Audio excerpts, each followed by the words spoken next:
বিপ্লব প্রকাশ ও মৌলকে আলোচনা করার জন্য অনুরোধ করছি।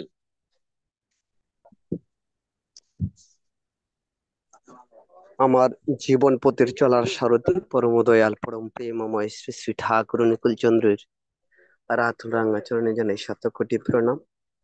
প্রণাম জানাই নরলীলা সঙ্গিনী জগতের জননী শ্রী শ্রী বর্মার শ্রীচরণ। প্রণাম জানাই পরম পূজ্য পাদ শ্রী শ্রী বরদাস শ্রীচরণ, বর্তমান আচার্য দেব শ্রী দাদা শ্রীচরণ। প্রণাম জানাই গুরু পরিবারের সকলের শ্রী।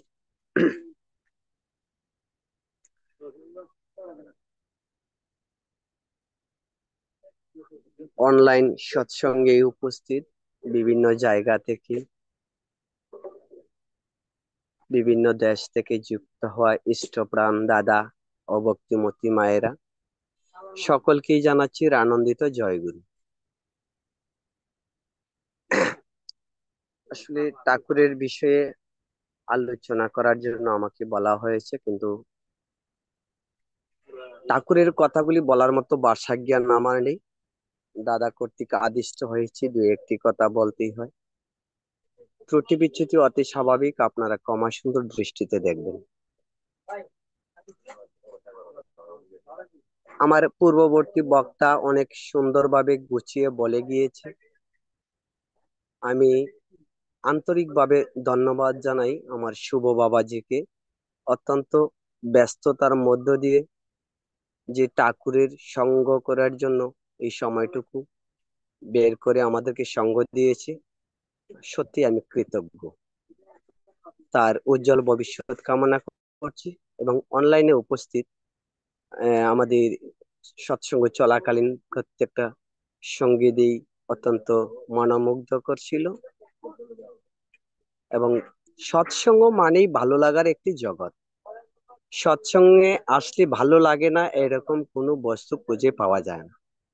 যেহেতু ঠাকুর দয়া করে আমাদেরকে সৎসঙ্গ করার একটা সিস্টেম তৈরি করে দিয়ে গেছেন, এবং ঠাকুর সৎসঙ্গ প্রতিষ্ঠা করেই কিন্তু বলে গিয়েছেন এই সৎসঙ্গটি হচ্ছে মানুষ গড়ার কারখানা। এইখানে আসলে মানুষ হওয়া যায়। আমরা প্রত্যেকেই আসলে মানুষ রূপে জন্মগ্রহণ করেছি। আমরা কিন্তু চলা বলা মানুষের মতো করে তুলতে পারলাম কিনা সেটা হচ্ছে বাবার বিষয়। শ্রদ্ধে দাদা ও মায়েরা, আজকের যে আলোচ্য বিষয় বেঁধে দেওয়া হয়েছে, কারো দুঃখের কারণ হইও না, কেহ তোমার দুঃখের কারণ হবে না।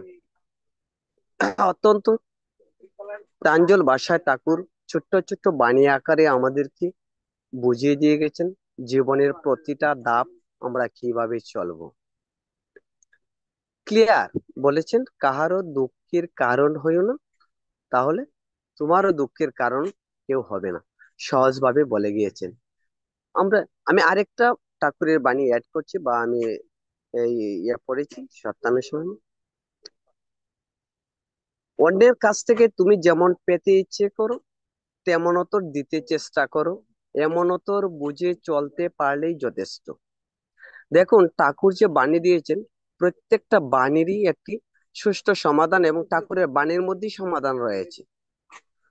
তো আমি যদি কারো দুঃখের কারণ হই, কাউকে ভোগান্তিতে ফেলার চেষ্টা করি, কারো অমঙ্গল কামনা করি, তাহলে আমার অমঙ্গল নিশ্চিত আমার দরজায় এসে টুকটুক করবে, তার কোনো বিকল্প নেই। তাই ঠাকুরের ভাষায় বলতে হয়, ঠাকুরের বাণী বলা আছে, অন্যের মঙ্গল কামনায় নিজ মঙ্গলের প্রসূতি।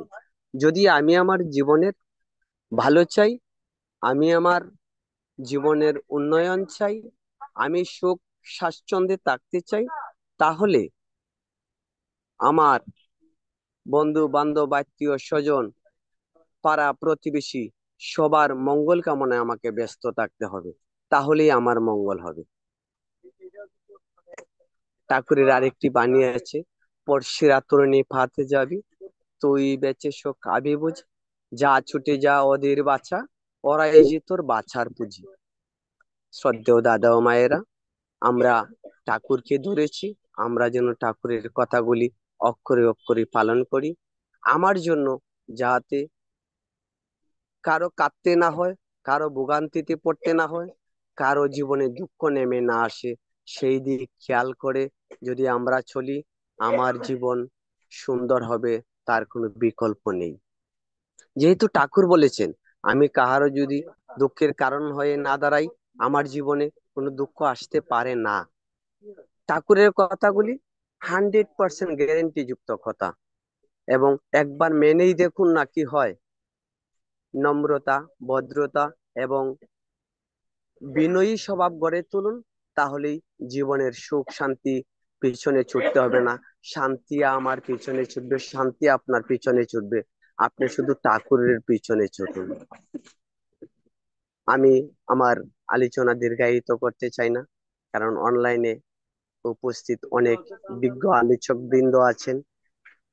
গত সপ্তাহে এক মায়ের আলোচনা শুনেছিলাম, অত্যন্ত মনোমুগ্ধকর। প্রাণটা জুড়িয়ে গিয়েছিল সেই আলোচনা শুনে। এত সুন্দর করে ব্যাখ্যা দেওয়ার মতো ভাষা জ্ঞান তো আর আমাদের হয়ে ওঠেনি। তো আমরাও চেষ্টা করব সবাই যেন ঠাকুরকে মন প্রাণ উজাড় করে ভালোবাসতে পারি, আমরা যেন ঠাকুরের কৃপা লাভ করতে পারি। অনলাইনে উপস্থিত সকলের সুখ শান্তি ও সমৃদ্ধ জীবন কামনা করে, তথা বিশ্বের প্রতিটা জীবের সুখ শান্তি কামনা করেই আমি আমার সংক্ষিপ্ত আলোচনার ইতি টানছি। সবাইকে আবারও জয় গুরু। জয় গুরু। সদ্য বিপ্লব।